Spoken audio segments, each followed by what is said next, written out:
Whichever team was to establish the run game in this division matchup, and Denver figured to come out victorious. As we pointed out last week, the Broncos had the league's top-ranked run defense and third-ranked run offense.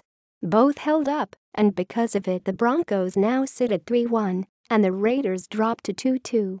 It seemed like there was hope the Raiders could be the team that would cut through the Broncos' run defense.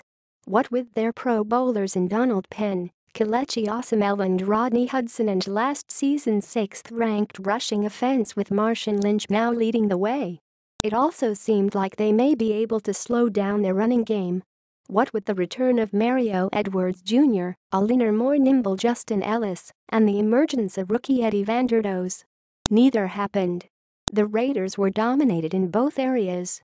The Broncos were allowing a league-low 2.6 yards per carry coming in, and they held the Raiders to 1.6 yards per carry with 15 carries for 24 yards. Marshawn Lynch, who they desperately needed to step up, had just 12 yards on 9 carries, 1.3 yards per carry. And that led the team. After running for 76 yards in the opener, he has just 75 yards in the past 3 games combined, with his yards per game and yards per carry going down every week: 76, 4.2 IPC, 45, 3.75, 18, 3.0, 12, 1.3. On the other side of things, the Broncos were eerily consistent.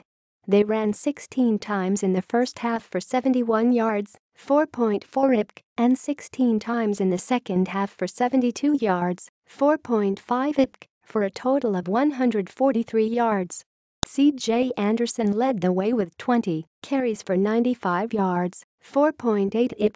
That included a 40-yard run early in the third quarter to set up a field goal, and a 12-yard run on the following drive to set up another field goal.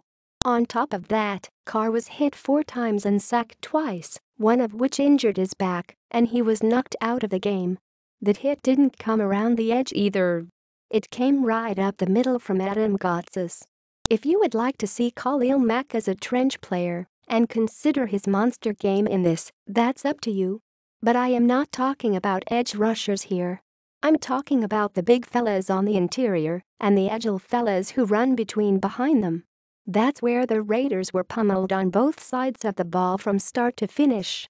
Until they get that figured out, we will continue to see this team stumble and fall flat on their face.